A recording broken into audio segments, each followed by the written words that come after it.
वासुदेवाय। ओम नमो भगवते वासुदेवाय। नारायणं नमस्कृत्य नरं चैव नरोत्तमं देवीं सरस्वतीं व्यासं ततो जयमुदीरयेत्। नष्टप्रायेषु भद्रेषु नित्यं भागवत सेवया भगवती उत्तमश्लोके भक्तिर्भवति नैष्ठिकी। कृष्णाय वासुदेवाय देवकी नन्दनाय च नन्दगोपकुमाराय गोविन्दाय नमो नमः। ॐ अज्ञानतिमिरान्धस्य ज्ञानाञ्जनशलाकया चक्षुरुन्मिलितं येन तस्मै श्रीगुरुवे नमः। श्रीचैतन्यमनोभीष्टं स्थापितं येन भूतले स्वयं रूपः तदा मह्यं ददाति स्वपदान्तिकं। वन्देऽहं श्रीगुरु श्रीयुतापदकमलं श्रीगुरुं वैष्णवां च श्रीरूपं सागरजातं सहगणरघुनाथान्वितं तं सजीवम् साद्वैतं सावधूतं परिजनसहितं कृष्णचैतन्यदेवं श्रीराधा कृष्णपादान् सकलललिता श्रीविशाखान्वितं च श्रीकृष्ण करुणा सिन्धु दीनबन्धु जगत्पते गोपेश गोपिका कान्त राधा कान्त नमस्तुते तप्त काञ्चन गौराङ्गी राधे वृन्दावनेश्वरी वृषभानुसुते देवी प्रणमामि हरिप्रिये वाञ्छाकल्पतरुभ्यश्च कृपा सिन्धुभ्य एव च पतितानां पावनेभ्यो वैष्णवेभ्यो नमो नमः। जय श्री कृष्ण चैतन्य प्रभु नित्यानंद श्री अद्वैत गदाधर श्रीवासादि गौर भक्तवृंद। हरे कृष्ण कृष्ण कृष्ण हरे हरे हरे राम राम राम हरे हरे। सो सबका बहुत बहुत स्वागत है आज के इस क्लास के लिए। हम लोग अभी 11वें स्कंद पे है और 11वें स्कंद में हम लोग अभी 56 वाले श्लोक में है। तो हमने देखा किस तरह अवंती ब्राह्मण जो है एक एक चीज करके अपने दुख होने के जो कारण है उसको वो निकालते हैं और कहते हैं कि ये मेरे दुख का कारण नहीं है। ना लोग है, ना ही देवता है, ना ही शरीर है, ना ग्रह है, ना पुराना कर्म है, ना समय है। और वो कहते हैं कि मन ही केवल सब दुख का कारण है। तो ये हमने सब विस्तार से चर्चा की और आज हम उस पे ही आगे करते हैं। न केनचित् क्वापि कथाञ्चनस्य द्वन्द्वो परागपरतः परस्य यथाहम संसृतरूपिणः स्यात् एवं प्रबुद्धो न बिभेति भूतैः। तो वो कहते हैं कि अपना जो अहंकार है जिसको फॉल्स ईगो कहते हैं वो अलग अलग जो आ, हमें चीजें दिखती है जो है नहीं वास्तव में, जैसे इल्यूजरी मटेरियलाइजेशन कहते हैं। और उसी तरह जो हम एक्सपीरियंस करते हैं, अनुभव करते हैं भौतिक सुख और दुख को, तो ये जो हमारा अभी का अस्तित्व है तो रियल, लेकिन टेम्पररी है, परमानेंट नहीं है। और इसलिए ये जो अलग अलग चीजों को जन्म देती है। और उसके बाद में वो कहता है कि जो आत्मा है वो तो इससे परे है, ट्रांसेंडेंटल है, और उसका तो कुछ फर्क नहीं पड़ता। और आत्मा जो है भौतिक प्रकृति से परे है, वह किसी भी स्थान, किसी भी दशा में या किसी भी व्यक्ति के माध्यम से भौतिक सुख तथा दुख द्वारा प्रभावित नहीं हो सकता। जो व्यक्ति इसे समझ लेता है उसे भौतिक सृष्टि से डरने की कोई बात नहीं है। तो ये समझना कि हम शरीर नहीं आत्मा है और उस पे स्तर पे स्थिर रहना, ये बहुत बड़ी चीज है। और इसलिए अगर हम आत्मा के स्तर पे आ जाए तो ये सब सुख दुख मान अपमान ये सब हमें लगेगा नहीं। ऐसा नहीं कि ये मिलेगा नहीं या बंद हो जाएगा, होगा, लेकिन हम ज्यादा उससे विचलित नहीं होंगे क्योंकि हम आत्मा के स्तर पे कार्य कर रहे हैं। तो ब्राह्मण ने जीव के तात्पर्य में कहते हैं कि सुख तथा दुख के 6 विशिष्ट व्याख्याओं का खंडन कर चुका था और अब वह अन्य किसी भी दी जाने वाली व्याख्या का खंडन करता है।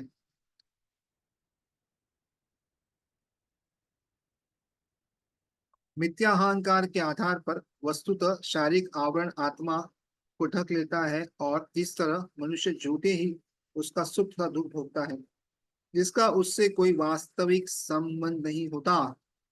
सो दिस वेरी इंपॉर्टेंट, ये बहुत जरूरी है। वास्तव में आत्मा को सुख दुख से कुछ फर्क नहीं पड़ता, क्योंकि सही में कुछ संबंध है नहीं।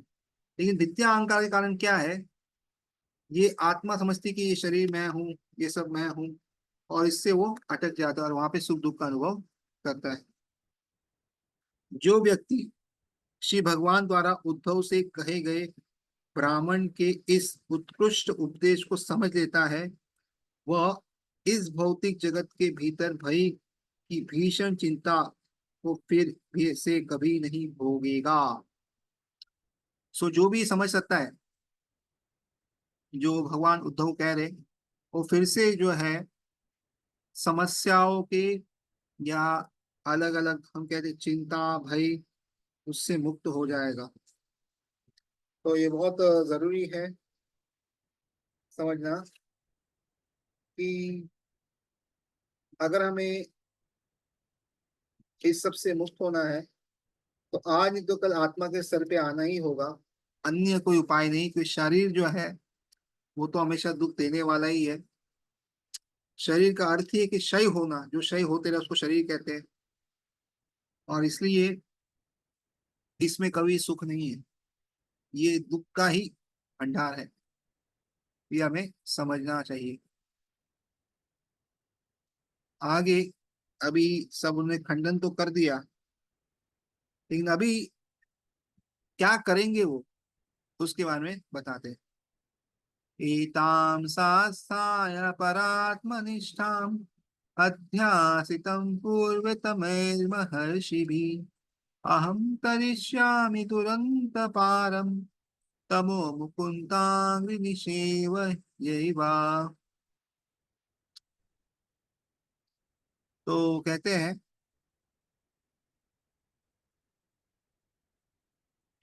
मैं श्री कृष्ण के चरण कमलों की सेवा में दृढ़ रहकर अविद्या के दुर्लभ्य सागर को पार कर जाऊंगा। तो बहुत मुश्किल है इस अविद्या के सागर को पार करना, किंतु अगर कोई भगवान के कमल चरण की सेवा करे, उसमें टूट रह जाए, तो बहुत आसान है। और इसकी पुष्टि पिछले आचार्यों द्वारा की गई है। ये बहुत इंपॉर्टेंट है कि पिछले आचार्यों ने क्या क्या पुष्टि की, क्या बताया, उस पर हम चले। और जो परमात्मा अर्थात पूर्ण पुरुषोत्तम भगवान की भक्ति में स्थिर थे, तो भगवान की भक्ति में स्थिर थे और ऐसे आचार्य ने कहा ये करना चाहिए। तो इसलिए मैं भी भगवान की कमल चरणों की सेवा में दृढ़ रहकर इस अविद्या के जो सागर है, जो बहुत ही कठिन है, उसको पार कर जाऊंगा। तो श्रीला कृष्णदास गोस्वामी कविराज गोस्वामी चैतन्य चरितामृत कहते हैं मध्य लीला में 3.6 में, आ, उसमें प्रभुपाद कहते हैं भागवतम के ये श्लोक के ऊपर, पिछला भक्ति शास्त्र कहते हैं कि 64 जो अलग अलग आइटम है, 64 जो इसमें 64 बातों की आवश्यकता पड़ती है, उनमें से आ, जो संन्यास यदि कोई ग्रहण करता है या संन्यास के प्रतीकात्मक चिन्ह जो धारण करते गए, उसका वैधानिक सिद्धांत है, यदि कोई संन्यास आश्रम ग्रहण करता है तो उसका मुख्य कार्य अपने जीवन की पूर्णतया मुकुंद की सेवा में लगाना है। यदि वह अपने तन तथा मन को पूर्णतया श्री भगवान की सेवा में नहीं लगाता, तो वह वास्तव में सन्यासी नहीं बनता। तो बहुत जरूरी है समझना कि सन्यासी का अर्थ ही है कि वो भगवान की सेवा में लग जाए, वो भी पूर्णतया। ब्रह्मचारी भी उसका एक ट्रेनिंग का पार्ट है कि धीरे धीरे अपने आप को लगाए उसमें, और बहुत जरूरी है। अभी इसका अर्थ क्या है? आ, इसमें एक बहुत इंपॉर्टेंट क्वेश्चन आता है कि जब कोई ऐसा कार्य करता है तो किसी गुरु के आदेश में करते हैं, भगवान के आदेश में करते हैं। अभी समस्या ये है, ये प्रश्न है कि क्या गुरु में या भगवान में कभी दोष हो सकता है क्या? क्या भगवान या गुरु कुछ कहे उसमें गड़बड़ हो सकती है क्या? क्योंकि बहुत बार हम देखते हैं कि आ, भगवान कहते हैं कुछ लेकिन करते कुछ है। तो तत्व की दृष्टि से अगर देखेंगे तो भगवान में कभी गलतियां नहीं होती, लेकिन लीला की दृष्टि से देखेंगे तो गलतियां अवश्य होती है। और क्यों ऐसा होता है? क्योंकि वो लीला में सहायता करती है। जैसे उदाहरण के रूप में भगवान जो है कभी चोरी नहीं करते। अगर आप देखोगे नारायण कभी सुनोगे नहीं कि विष्णु जी ने चोरी की, नारायण चोरी की, कभी सुनोगे नहीं। लेकिन कृष्ण हम देखते हैं, सोचते हैं चोरी करते हैं। क्यों? ताकि भक्तों का उसमें रस बढ़े। उस तरह हम देखते हैं कि नारायण कभी झूठ नहीं बोलते, लेकिन आए दिन भगवान कृष्ण झूठ बोल देते हैं कि मैंने माखन चोरी नहीं किया, मैंने मिट्टी नहीं खाई, ये सब बोलते रहते हैं। तो उसी तरह जो गुरु है वो भी जब भगवान के बारे में कहते हैं, कृष्ण भक्ति के बारे में कहते हैं, तो उसमें कोई द्वंद्व नहीं होता, कोई खामी नहीं होती। किंतु ऐसे प्रभुपाद ने कहा है कि English language itself is deficient, ये जो अंग्रेजी भाषा है यही पूर्ण नहीं है। तो इससे जो आने वाले शब्द है, जो भागवतम है जिसकी टीका प्रभुपाद करते हैं, वो भी अपने आप में पूर्ण नहीं होगी, उसमें बहुत सारी त्रुटियां होने वाली हैं। तो इसलिए इसको हमें स्वीकार करना चाहिए। कभी कभी प्रभुपाद जी है वो चाणक्य जी को कोट करते हैं, और कभी कभी कहते हैं चाणक्य ने कहा है कि माताएं जो है वो कम बुद्धिमान होती हैं, वुमेन आर लेस इंटेलिजेंट। और बहुत बार एक कॉन्ट्रोवर्सी बन जाता है, अरे प्रभुपाद ने ऐसे कैसे बोल दिया। तो प्रभुपाद ने जब बोला तो कोई अथॉरिटी को कोट किया है, और वो जो अथॉरिटी है वो जो है वो कोई भौतिक अथॉरिटी हो सकती है, और उसमें कुछ त्रुटियां हो सकती है। किंतु तत्व के दृष्टि से अगर देखें, अगर कोई भगवान के बारे में बताते हैं, जब प्रभुपाद भगवान के बारे में बताते हैं, भगवान ऐसे, भगवान ऐसा, तो उसमें कोई त्रुटियां नहीं है। तो इसलिए ये समझना चाहिए कि जो सिद्धांत है उसमें कोई गड़बड़ नहीं होगी। बाकी कोई चीज अगर यहाँ वहाँ बोली है, कुछ किया है, तो उसमें ऊपर नीचे हो सकता है, और ये संभव है, उसमें कोई गलत नहीं होना चाहिए।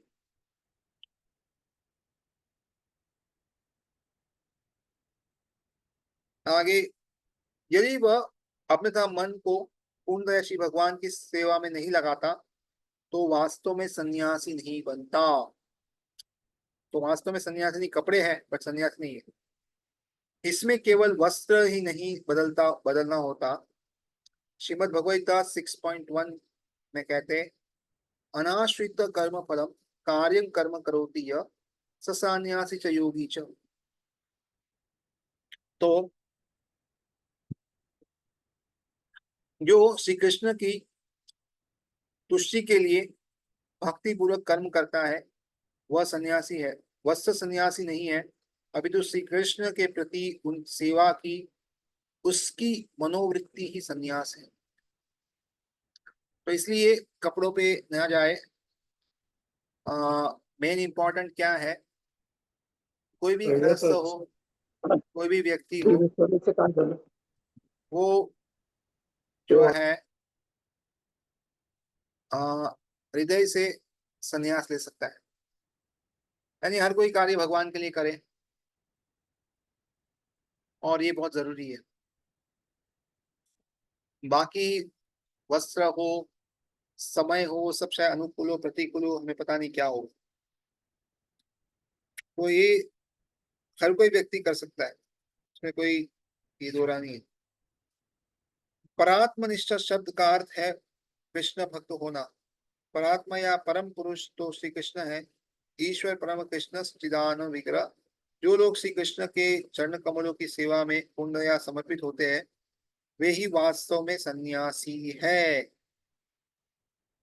भक्त औपचारिकता के लिए अपने पूर्व आचार्यों की देखा देखी में ही संन्यास वस्त्र धारण करता है। वह त्रिदंड भी ग्रहण करता है। बाद में श्री विष्णु स्वामी ने यह माना है कि त्रिदंडी का वेश धारण करना परात्म निष्ठा है। इसलिए निष्ठावान भक्त एक अन्य दंड, जीव दंड को भी त्रिदंड के साथ मिला देते हैं। वैष्णव सन्यासी त्रिदंडी सन्यासी कहलाता है। मायावादी सन्यासी केवल एक दंड धारण करता है। वह त्रिदंड का अभिप्राय नहीं समझता। आगे चलकर शिव स्वामी की जाति वाले लोग पुरुषों ने श्री भगवान की आत्मनिष्ठा भक्ति छोड़ दी और शंकराचार्य के मार्ग का अनुसरण या शिव स्वामी संप्रदाय वाले 108 नाम छोड़कर शंकराचार्य के मार्ग का अनुसरण करते करते हैं और संन्यास 10 नाम ग्रहण करते हैं। तो इसमें विष्णु स्वामी क्या बताया है कि कैसे सिर्फ ड्रेस देना या ये त्रिदंडी देना वो परमात्मा निष्ठा है। तो इसलिए जो भक्त होते हैं एक और डंडा लगाते हैं, जो डंडा, और उससे त्रिदंडी कहलाते हैं। तो वैष्णव जी त्रिदंडी है और महावीर संस्कृति का एक डंडा अपनाते हैं, और ये समझते नहीं कि त्रिदंडी क्यों लेते हैं। तो बहुत लोग जो है शिव स्वामी के इसमें आत्मनिष्ठा या डिवोशनल सर्विस जो है भगवान का छोड़ के शंकराचार्य के पद पे आ गए। तो 108 नाम छोड़ के बहुत लोग ने ये किया, 10 नाम संन्यास के अपनाए। तो चैतन्य महाप्रभु जो है उन्होंने भी तभी उनमें संन्यास लिया था एक दंड में। ଏଠିକି ଆସିଲୁ ଏଇ ଅଭଦ୍ର ଏଠିକି ଆସ ଏଟା କଣ ଏଠି ପକେଇଦେଲୁ ଫୋପାଡ଼ି ଦେଇ ପଳେଇଲୁ କିଛି ଟେଷ୍ଟ କରିନି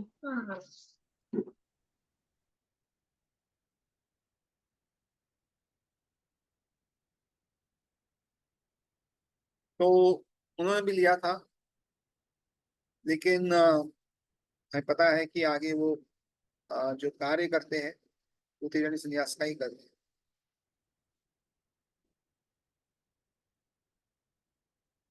तो आगे कहते हैं परोक्ष रूप से उन्होंने ये घोषित किया था कि एक दंड के भीतर 4 दंड उपस्थित है।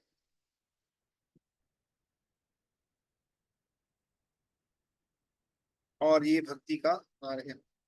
और इसके बाद में आगे श्री चैतन्य महाप्रभु ने परमात्म निष्ठा अर्थात श्री भगवान श्री कृष्ण की भक्तिमय सेवा के बिना एक दंड संन्यास स्वीकार न था। साथ ही विधि विधानों के अनुसार त्रिदंड में जीव दंड को भी सम्मिलित कर लेना चाहिए।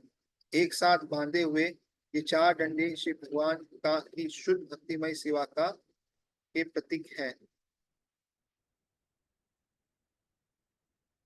क्योंकि मायावादी सन्यासी एक दंडी सन्यासी श्री कृष्ण की भक्ति नहीं करते, अतः वे ब्रह्म तेज में लीन होने का प्रयास करते हैं, जो भौतिक तथा आध्यात्मिक जगत के बीच की समाप्ति स्थिति है।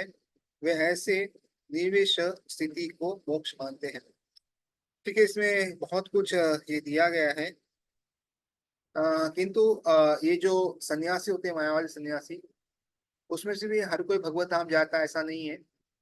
जो मायावादी सन्यासी ऐसा है जो भगवान के नाम का अपमान करता है, भगवान को नहीं मानता, वो भगवत धाम नहीं जाता, वो वापस इस भौतिक लोक में ही आता है। लेकिन जो भगवान को मानता है लेकिन उसका गोल मर्ज होना है मायावाद में, तो उसमें चला सॉरी मर्ज होना है ब्राह्मण, तो ब्राह्मण में जाता है। अगर उसका कोई भक्त के बाद में मिलन हो जाता है तो वो वापस भक्त भी बन के आगे जा सकता है। किंतु अधिकतर जो मायावादी है वो जो है वो पूर्ण तरह सफल नहीं होता। तो बाकी लोग ने भी इस तरह संन्यास लिया है आर्य चैतन्य महाप्रभु के वचनों पे चल के।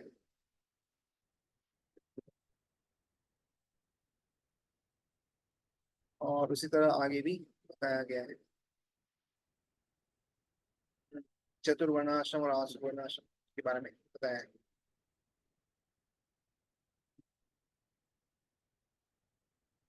तो चैतन्य महाप्रभु के बहुत ही निजी मित्र गदाधर पंडित ने भी त्रिदंड संन्यास अपनाया और माधवा उपाध्याय ने भी त्रिदंड डिसाइपल के रूप में आए।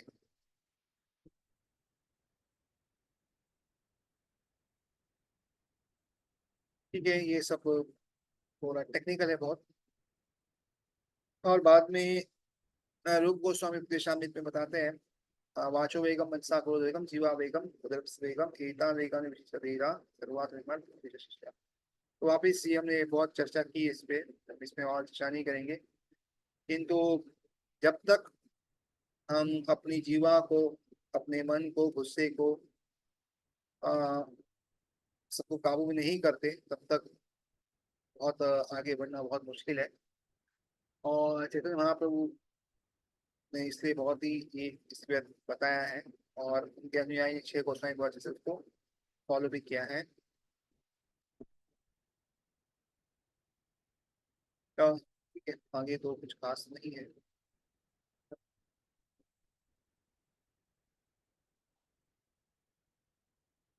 तो आगे भगवान कहते हैं श्री भगवान वाच निर्विद्य नस्त द्रविणेकत क्रम प्रव्रजगां पर्यतात्माना इत्थम् निराकृतो असक्तिरपि स्वधर्मात् अकम्पितो अमुं मुनिर्आगातम्।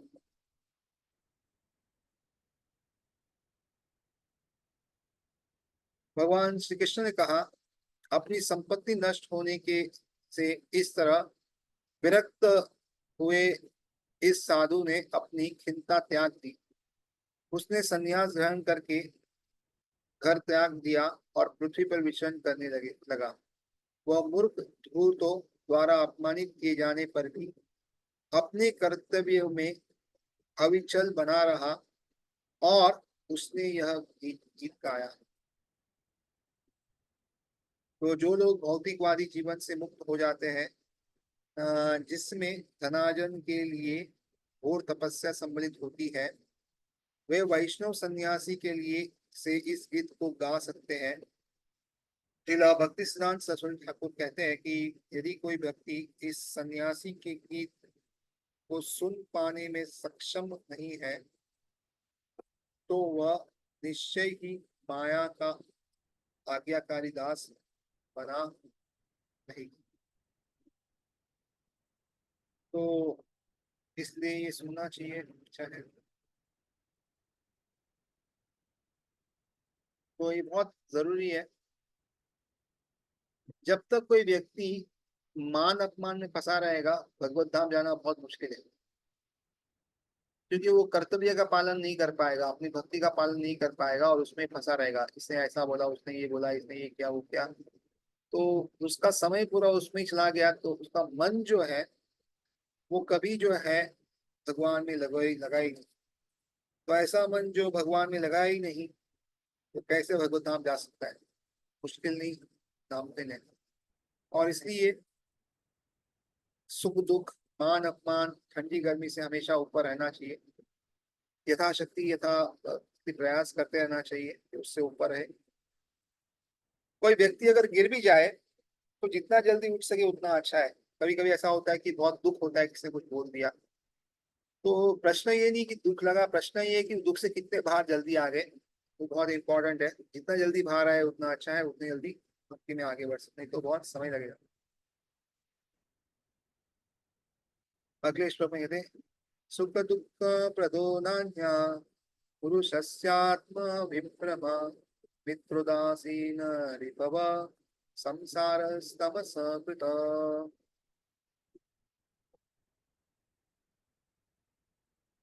तो कहते हैं मनुष्य का अपना ही मानसिक भ्रम आत्मा को सुख तथा दुख का अनुभव कराता है।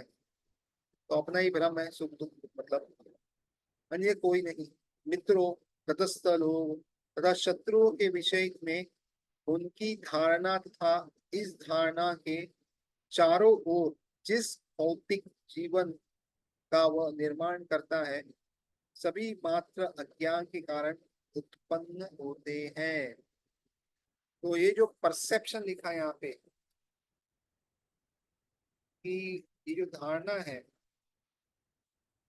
दोस्त, नुकसान और न्यूट्रल का, ये सिर्फ धारणा है, सही में ऐसा कुछ नहीं होता। सही उदाहरण के तौर पे हम देखते हैं कि परीक्षा हमें अच्छी लगती नहीं है। कोई अगर एग्जाम आ जाए तो लगता है अरे दुश्मन है, लेकिन ये परीक्षा के कारण हम ज्यादा सीखते हैं। अगर आप देखो किसी बच्चे को पूछो कि कब आपने ज्यादा सीखा था सबसे ज्यादा, वो बोलेगा एग्जाम के समय, उस दिन सही में पढ़ाई करता है, तो पढ़ाई नहीं करता। उसी तरह हम कब ज्यादा सीखते हैं, जब हम बहुत गहरी चोट लगती तभी। जैसे आ, हम रोज क्लास सुनते हैं लेकिन अधिकतर बार हम समझ नहीं पाते, किंतु जिस दिन हमें वो समस्या आती है और तभी हम सुनते तो हमें बहुत से समझ में आता है क्या चल रहा है। तो इसलिए ये मित्र शत्रु, ये बहुत मुश्किल है समझना कि सही में कौन हमारा मित्र है, सही में कौन हमारा शत्रु है। बहुत मुश्किल है। और इसलिए किसी को भी शत्रु नहीं मानना चाहिए, क्योंकि हर एक व्यक्ति जो शत्रु के रूप में हमें दिख रहा है, वो कोई ना कोई हमारा कर्म खत्म कर रहा है। उसी तरह जब किसी को कुछ लॉटरी लगती है, कुछ मिलता है, तो वो भी हमारा पुण्य कर्म खत्म कर रहा है। तो आप सोचो, जिसको हम शत्रु मानते हैं, जो हमें भला बुरा कहते हैं, उससे हमारा पाप खत्म हो रहा है। और जिसको हम मित्र मानते हैं और कुछ हमें देता है, उससे क्या हमारा पुण्य खत्म हो रहा है। तो कौन अच्छा है, शत्रु या मित्र? यानी जो पाप को खत्म करे वो अच्छा है, या जो पुण्य को खत्म करे वो अच्छा है? आप खुद ही सोच लो और निर्णय लो। तो इसलिए ये शत्रु मित्र ये सब जो है, ये ज्यादा लंबा चलता नहीं है। और हम, अगर आपको समझना हो ज्यादा, तो आप पॉलिटिकल फील्ड में देखो, जो कल शत्रु था आज मित्र बन जाता है, जो आज मित्र है कल शत्रु बन जाता है। ये बदलते ही रहते हैं। ऐसा कोई परमानेंट कोई शत्रु या परमानेंट कोई मित्र होता नहीं। समय अनुसार, व्यक्ति अनुसार चीज जो है बदलती रहती है।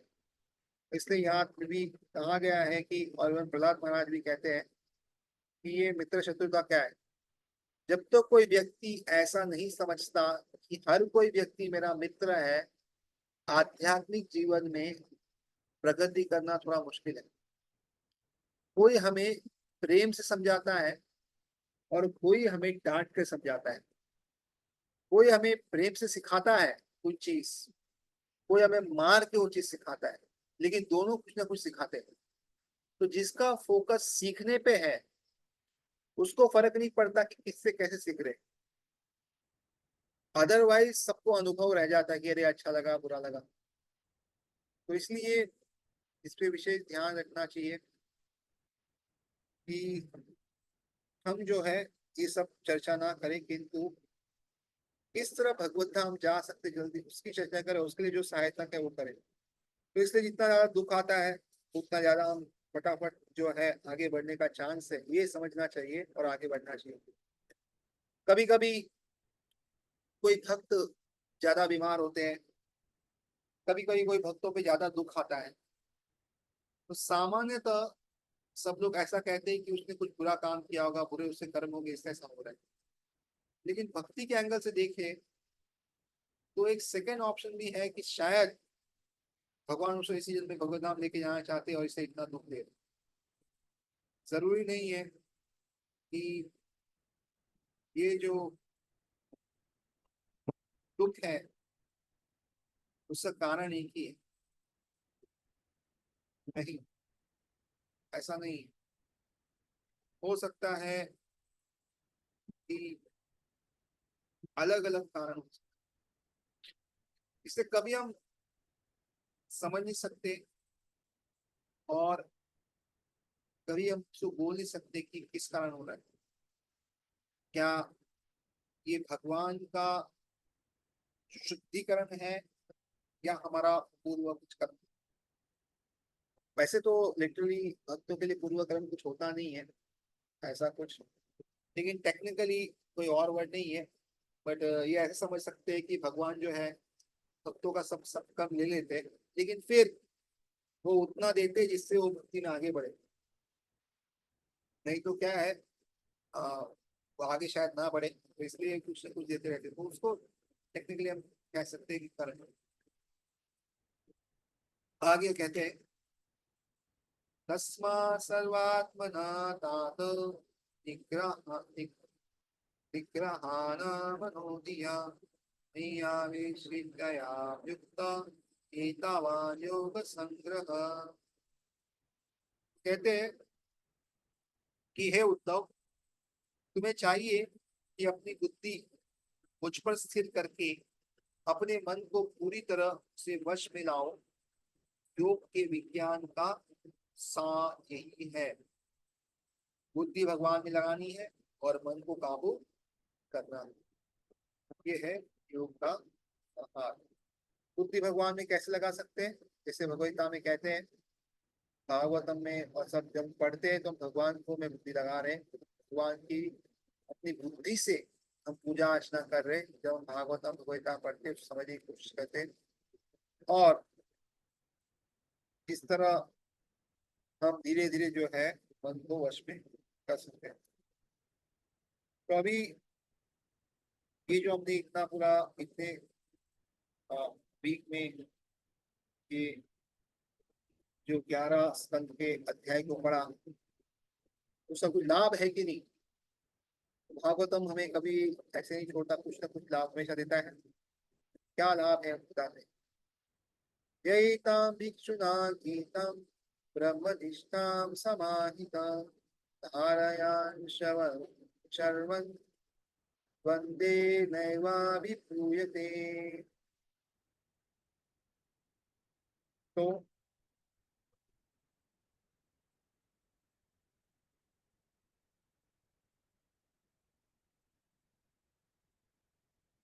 जो कोई भी सन्यासी के इस गीत को सुनता है या अन्य को सुनाता है जिसमें परम पुरुष विषय वैज्ञानिक ज्ञान प्रस्तुत हुआ है, तथा इस तरह जो कोई भी पूरे मनोयोग से इसका ध्यान करता है, वह फिर कभी भौतिक सुख तथा दुख के द्वैत से अभिभूत नहीं होता। एनीवन हु लिसन्स, जो आप लोग सुन रहे हैं इतने ध्यान से, टू और recites to others this song of the sannyasi, तो रिसाइट करें या सुने, तो which present scientific knowledge of the absolute, जो विज्ञान तरह से भगवान क्या बताते हैं, और जो उस पर ध्यान लगाते पूर्ण तरह से, तो कभी भी द्वंद जो है सुख दुख के, उसमें कभी भी वो अभिभूत या फंसता नहीं है, या उसका अनुभव नहीं होता है ऐसा कि बहुत सुख है। तो आप लोगों को बहुत ध्यान से सुना है, तो इसलिए आज के बाद आप सुख दुख के इसमें नहीं फंसेंगे, ऐसी हमारी धारणा है, ये सोच के। तात्पर्य, वैष्णव सन्यासी ने भगवत भक्ति का शरण ग्रहण किया की थी, इसलिए वह अपने आराध्य पूर्ण पुरुष भगवान की माया पर विजय पा सका। उसने स्वयं इस गीत का ध्यान किया और इसे सुना, और अन्यों को भी इसकी शिक्षा दी। भगवत कृपा प्राप्त करके उसने अन्य बद्ध जीवों को दिव्य बुद्धि का प्रकाश दिया, जिससे कि वे भगवतों के पद चिन्हों का अनुसरण कर सके। धर्म का वास्तविक अर्थ है श्री भगवान का शुद्ध भक्त बनना। जो लोग भौतिक जगत की भोग करना चाहते हैं या निजी असुविधाओं से बचने के लिए इसका त्याग करना चाहते हैं, वे वस्तुतः भगवत प्रेम को समझ नहीं सकते, जिसका एकमात्र लक्ष्य श्री भगवान है। तो ये वैष्णव सेवा के वैष्णव सेवा में है, भक्ति का शरण लिया, और इस तरह जो जो इनिशियली पोटेंशियल भगवान के से बाहर आ गए। तो मैं खुद ने सुना और बाकी लोगों को बताया, इस तरह भगवान कृपा प्राप्त की और बाकी जो भी बताया, ताकि वो भी इसको फॉलो कर सके, चल सके। और इस तरह सरकार है कि भगवान का शुक्र करना है, प्रेमय सेवा करनी है। और जो इस भौतिक जीवन का आनंद लेना चाहता है, सुख सुविधा को भोगना चाहता है, क्या उसको त्याग करना चाहता है खाली खुद की सुविधा सुविधा के लिए, वो अच्छा असल में भगवान को नहीं समझता, भगवान की प्रेम को नहीं समझता। क्योंकि उसमें भगवान की ही हमें अ, इच्छा पर निर्भर के भगवान कैसे खुश कर सकते हैं। बहुत बार हम भोग करना चाहते हैं और जब भोग नहीं कर पाते, त्रस्त हो जाते हैं, उस समय हम फिर सोचते हैं, चलो भोग में त्रस्त हो गए तो अभी हम मुक्ति चाहते हैं। तो लिबरेशन जो है वो क्या है एक्चुअली, अलग एक भोग का ही दूसरा एक ये है, आ, इसमें सफलता नहीं मिली तो भोग का त्याग हो गया, भोग त्याग करते रहते हैं। लेकिन भगवान की भक्ति से उनका अलग है। तो सबका बहुत बहुत धन्यवाद। ये चैप्टर कंप्लीट हुआ।